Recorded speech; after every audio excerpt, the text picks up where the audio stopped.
Здравейте всички! Ще се опитам в това кратко видео да ви представя стъпките към получаване на разрешително за огнестрелно късоцевно нарезно оръжие за самоохрана. Няма да задълбавам в закони и нормативи. Не съм адвокат, не съм полицай.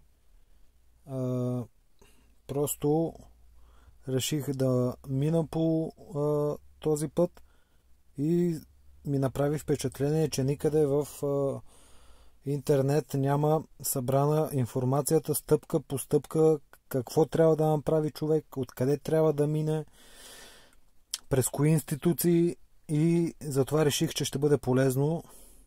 Важно да подчертая, че информацията, която споделям с вас, е актуална към средата на 2024 година. Както споменах в началото, става въпрос за пистолет, късо нарезно оръжие, огнестрелно, за самоохрана. Целите на видеото е само за самоохрана, да обясна как стоят нещата. Най-вероятно ще бъде поредица от 2, 3 или 4 видеа, защото информацията, която искам да доставя, е доста голям обем и ще се опитам да бъда максимално кратък и видеята да не стават дълги и отекчителни. От началото на 2024 година, освен самото оръжие, лицето, което е придобило разрешителното, има право и да съхранява до 100 броя боеприпаси.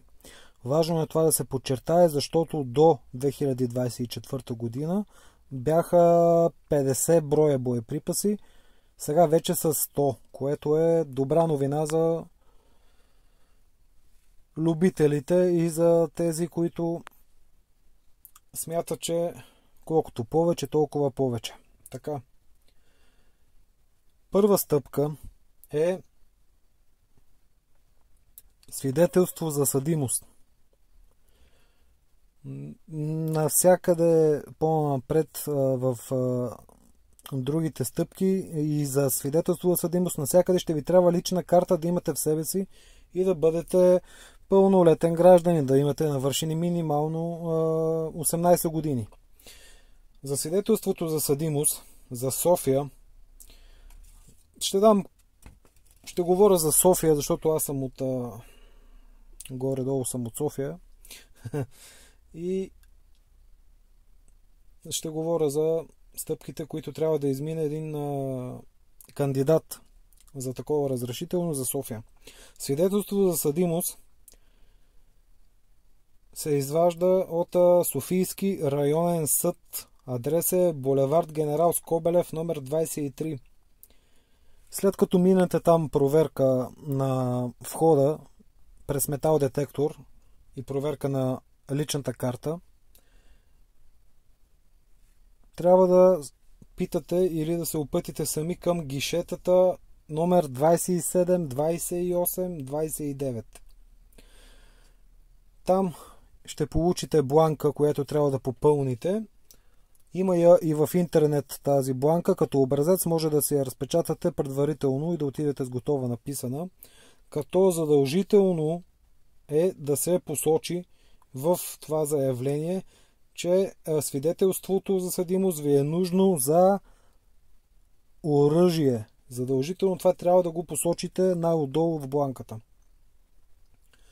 Получаването на самото свидетелство се случва на същите гишета, които споменах, 27, 28, 29. Там, където подавате заявлението, там ще го получите свидетелството. Лично на мен цялото това нещо ми отне не повече от 5-6 минути вътре в съда и се плаща на самото гише с банкова карта такса в размер на 5 лева.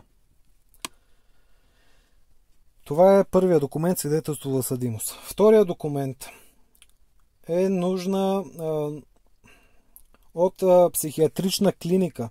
Да имате свидетелство за това, че не се водите на отчет, не сте лежал за лекуване на зависимости или други психични проблеми. За София, отново ще спомена, че за София говоря, Център за психично здраве, професор Шипковски, на улица Екзарх Йосиф, номер 59. На гише информация се попълва един въпросник. Задължително, както в съда и тук се посочва, че свидетелството е нужно за оръжие. След това, като попълните въпросника, минавате едно кратко интервю, бих го нарекал, с медицински специалист. Там ви задават някои въпроси. Плаща се на място. 60 лева ми струваше на мен. За цялата работа 15-20 минути ми отне всичкото това нещо. След това, след като вече съм събрал свидетелство за съдимост и бележка от психиатрична клиника, задължително кандидата се записва на курс за безопасно боравене с огнестрелно оръжие. Избирате си стрелбище, в интернет може да потърсите да намерите, къде се провеждат такива курсове. Има стрелбища за София. Най-известно е на стрелбище Герена. Там на място отивате с лична карта, навсякъде носете лична карта. Също, освен личната карта, трябва да имате и копия на личната карта и с въпросните вече събрани свидетелство за съдимост и бележка от медицински център за психично здраве.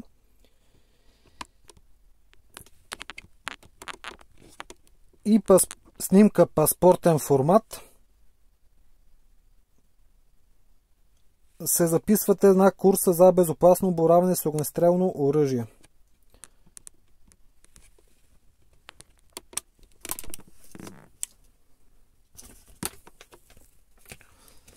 Самия курс е разделен в две части. Първата част на курса е теоретична под формата на лекции и различни четива, свързани с законите в България, законите свързани с оръжия, мерки за безопасност, медицинска помощ при огнестрелни рани и основно запознаване с устройството на огнестрелни оръжия и боеприпаси. Това е изцяло теоретичната част. Втората част от курса е стрелба на полигон в присъствието на инструктор с различни огнестрелни оръжия. Минимален брой изстреляни боеприпаси по закон в различен калибър, 230 броя, доколкото знам, трябва да са. Като тези боеприпаси ги изстрелвате в 2-3 посещения на стрелбището. Не може за един ден да получите цялата информация от практическата част на курса. В края на курса се провежда изпит на кандидата пред представител на служба КОС към МВР. Цените в различните стрелбища варират. За София са между 240 и 300 лева. Времето, което отнема на един кандидат за курса спрямо свободни часове и възможност за посещение на стрелбището, при нормални обстоятелства между 10 и 20 дни е напълно нормално да се мине курса за безопасно боравене с огнестрелно оръжие. Тук мисля да приключа с това първо видео. В следващата част ще продължа с следващите стъпки, които трябва да извърви всеки един кандидат за разрешително за оръжие за самоохрана. Разделяме се за сега. Благодаря ви.